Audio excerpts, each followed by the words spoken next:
I'm Steve King. I'm a conversational designer and an AI researcher. Thanks for joining me on this investigative journey. The testbed for this project was designed as a microcosm of conventional enterprise architectures with a transaction processing reference app that does contract finance and proposal generation. There's a user support chatbot, but beyond that, there's AI embedded in the transaction processing user interface. The main show of this testbed is AI-based business intelligence and data science driven by a conversational input. The foundation of this project is a real working financial app that can be used by service companies who sell maintenance, cleaning, assembly, and repair services to office buildings, manufacturing plants, warehouses, and other commercial facilities. A lot of the magic in this application happens in this analysis tab, where once you build up a history of contract proposals and proposal details, you can slice and dice it with analytics and AI-driven data science. I can start at the proposal process by entering in all new data, or I can select an existing proposal. Let's try this one. And then everything will be filled in for me. I can go to the facility and check the building, its details, the square feet, the type of building it is, and then I can enter my task and hours. This already has a Porter Services task entered. If I wanted to add like pressure washing, I could do that, and plumbing repair. And for each one of these items that gets entered, you enter the hourly rate and you enter the number of hours per day, and those get totaled up. And then the first AI aspect that we can look at is this fly down panel here, where because it keeps a history of every proposal produced, the AI can go back, and when you're trying to configure a task, what's the rate per hour going to be, how many hours you need for this in this specific building, the AI can spit out a range of details that help you configure the contract. So in this case, I'm just going to stick with the one we have, save it, and go look at the financials. This is where I could tweak the equipment cost, supply cost, uniform cost, profit margin, overhead. So after the financials look good, then I go to the proposal output page, and I get to see all the proposals that I've done so far. And I see this proposal came in at 50.9K for 24 hours a week, $30 supervisor rate. And at this point, if I like it, I can print it out. Here's what a printed proposal looks like with all the key details that the client would want to see. In addition to AI embedded in the GUI along with every feature, where it can look into the history and look into the knowledge base and help you, there's also a conventional chat widget here. So if I'm going through the financials and have a question about how overhead is calculated, for instance, the chatbot can go out and look at a knowledge base, and it has a pretty detailed information on financial metrics and sort of business information about proposal generation in general. And that's about it for the main proposal flow. Now we can look at the analysis aspects, which is really where a lot of the fun happens.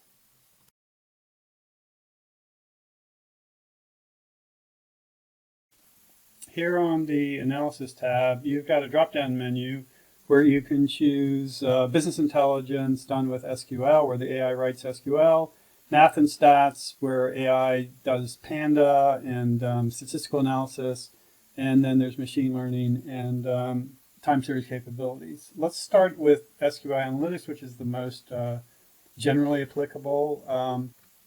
I can click on one of these, suggested inputs, and in the background, the AI will look into the OLAP database and do a series of calculations and add up all my contracts in Wisconsin.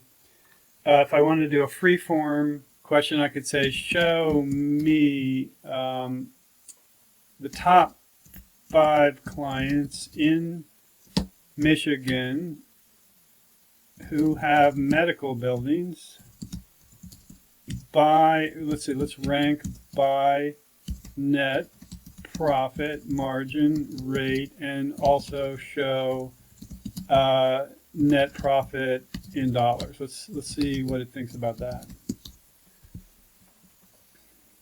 And this is involving reasoning AI, so it's not instantaneous. It takes its time, it does step-by-step reasoning, and that's where we get the massive accuracy. So there, I know this question pretty well, actually. Those are the actual 5. And of course, if we wanted to chart this, we can say show, let's just say show bar charts. I can add instructions. This is highly conversational.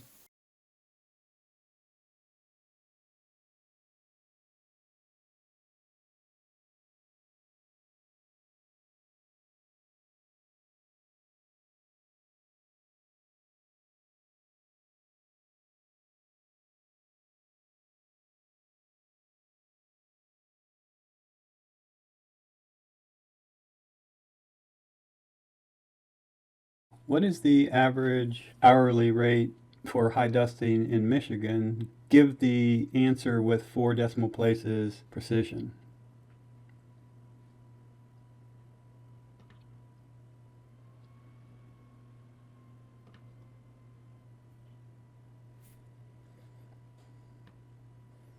$27.84.91. $27.84.91. Although these two numbers come from completely different places, one comes from manually written SQL, the other comes from the model getting a query in the browser interface, they're virtually identical to 4 decimal places. And that's possibly the most simple SQL you could ask the model to write. There's examples with union and CTEs and window functions and subqueries. The model can do some pretty sophisticated stuff. This document is a capture I did of a whole series of queries into the SQL analysis pipeline, and they're virtually all correct, one after another, to 3 digits or more of precision. There is one place in here, I think, where I went wrong because I got confused about company size as employee count versus company size, which is also a slightly different enumerated column. I think it's right here. It got a little bit confused. This is a great example of how AI needs good naming conventions just like humans do. And so when I was a little bit more explicit, I went and looked for the actual field name in the data set, and I used the field name, and there's ways that the software can help you do that automatically. We haven't looked at that yet, but it's a key feature. But anyways, I went and changed my query a bit, and it got it right.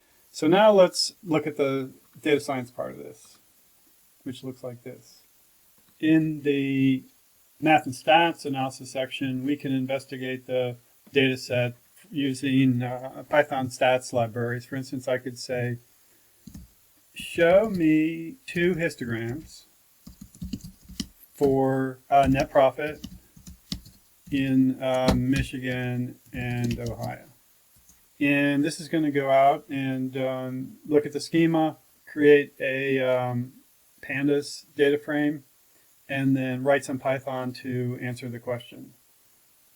And there we go. It looks like with some interesting peaks and valleys, particularly in the Michigan data. The math and stats pipeline takes a fair amount of work to set up, but once it's running, it's really a joy to drive. You just talk to it, and it turns out amazing charts and studies. T-tests, chi-square, Mann-Whitney, probability distributions, correlation analysis, Pearson, Spearman, Kendall, variance analysis, regression analysis, confidence intervals. Basically, anything you can do in Python and Pandas, you can now do with simple prompts, which pretty much is the holy grail for business intelligence software that's used by knowledge workers who are not PhD data scientists. I generated all these slides with simple prompts. The results are highly accurate, and the inference is not particularly expensive, even when there's multiple model API calls. Knowledge workers may not understand all the stats lingo. that you see here, but they are experts in their domain. And so these visualizations are intuitively meaningful in many cases. For instance, you see IQR, box plot, and area chart here. There's a wealth of information on performance for client accounts. And these same charts we can present with summary language that's geared to any level of skill and sophistication. Here's a set of very correct and wonderfully in-depth answers, violin plots from the Pandas agent pipeline.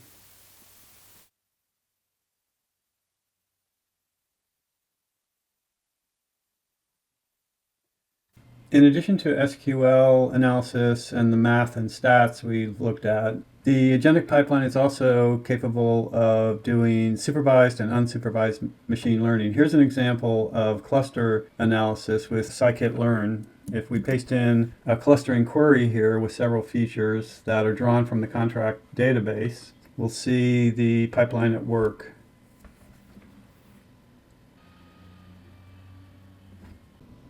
Depending on whether the query has categorical or numeric data, the pipeline will choose an algorithm like dbScan or k-means or k-prototype, and then it outputs low-dimensional cluster analysis where you can see the features here on a PCA diagram with normalized scale, and then it will also do a higher dimensional scatter chart. And if we open this, we can see that groups that are closer to the front of this have a higher price and margin. The cluster analysis will pull out interesting insights from the data that aren't necessarily intuitive. Like, for instance, the higher margin contracts seem to be with smaller contract dollar figures, regardless of what size the company is in annual revenue, which is a really interesting potential pattern in customer activity. And then, in addition to the visual aspect of the pipeline output, you can get a tabular view that will round up each cluster and tell you what features like contract price, net profit, annual revenue, and this helps the analysis a lot. And then there's even a deeper level, which looks like this, where the last agent in the pipeline sums up some insights on like what are the clusters that have the most profit possibilities and so forth. Because the machine learning pipeline agents can take advantage of virtually any popular machine learning library and algorithm, the range of outputs and analysis that can be done is quite stunning.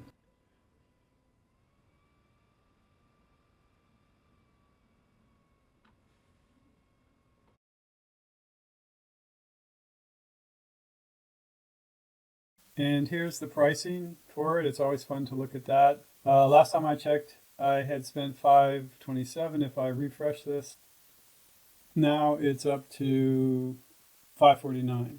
So this was a major breakthrough. The recent GPT OpenAI pricing, what was costing dollars per day with particularly Claude Sonnet pricing, now we can get down to pennies a day, which really makes iteration and training and evaluation and testing worlds easier. Now that we've looked at the application and the analytics and the reporting, let's just glance behind the scenes at how this is built. With AI, by the way, every screen that you looked at, every module you looked at, AI not only is embedded in the application, but it was used to develop this entire code base front to back, top to bottom. So this is an agent-based AI approach where you typically have different models with sort of their own memory, their own context, feeding into each other like an orchestrator agent, typically a schema agent, a code generator agent, and then an output formatter agent. For the SQL module, it looks like this. You've got Python logic, accepting the user query, and then a schema is spit out, and a agent looks at that schema and creates a data catalog that's passed to the next agent that does the actual generation, and then there's another agent that does the formatting. And in some cases, for difficult problems, there can be 3 or 4 or 5 of these agents, and there can be branching logic and retries. We've been pretty successful with that. Out pops the conversational answer, and here it is for the math and stats one, which is pandas. And SciPy and Python based, and it's similar pipeline. You've got Parquet files instead of SQL star schema. Schema allows a data frame to be created that's highly relevant to the query at hand, and then we're running stats and math libraries against that data frame, formatting it and kicking it out. Here is a typical flowchart for that same block diagram that we just looked at. Function calls happen at the agent level and then come back to the orchestrator that runs a bunch of functions and then goes to the next agent. To train this thing, it doesn't work out of the box. It takes a lot of iteration to make it work. You sort of have a iterative training process. And by the way, when I say training, I don't mean just training the model. I mean really training the whole system, training the Python code, training the hyperparameters. Everything that's configurable gets touched in this cycle where you start with a query. You have a whole list of queries that you know the answers to. And when it doesn't get the right answer, you do forensics, you refactor, and you retest. So here's a typical set of reference queries and the golden answers in the reference SQL, the SQL that's known to be good. The problem is when you start out with a list of good QA like this, label data, oftentimes a lot of it will be wrong or questionable. And this is typically when you first start out, you just have, the greens are right, the reds are wrong, and the yellows are in between. So at this point, you just go question by question. Here's one where it looked like it was going well. It was hitting all these agents in the pipeline, but it got down here and it said unknown column. It couldn't find this dim building, this dimensional table, extra category. And so at that point, we can go into the logging system where every single call and agent activity is recorded, and you can see what are the prompts that go to the agents. You can see what their inputs and outputs are. And here we can see that there was confusion about an enumerated category. And once I get to the bottom of it, I'll typically write manual SQL to test what the SQL that the model wrote, and then once here you can see that it's looking for a column that doesn't exist. Here's an example of that SQL that gets written, and here's an example of where you can see all the tables and fields in enumeration in the analytical layer. And in this case, once I have a fairly good idea of what went wrong, I will get Claude Code involved in, and Claude will do some forensics of its own, and typically will agree on what the problem is, although there's many times when Claude does go off in the weeds and we have to beat him over the head until he sees reason. And then here's where the prompt's getting updated for that particular failure. And once this prompt is updated and it gets run again, then it looks like it ran correctly. No matter how good the models and the code and the hyperparameter settings are, if the schema is terrible and the names are confusing, everyone's going to be confused. The humans, the models, the Python, you name it.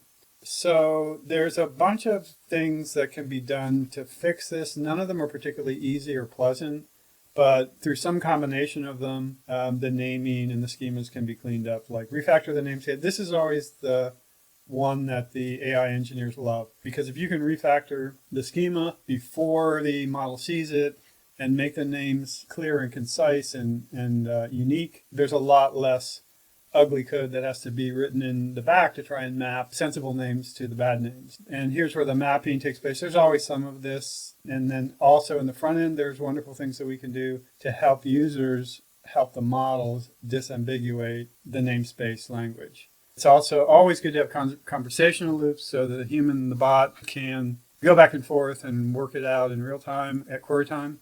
And then it's always good if you've got a massive data domain with hundreds or thousands of tables and columns, break it up in subdomains and then let the user through the GUI focus in on a subdomain so that the poor model isn't looking at thousands of columns with similar names.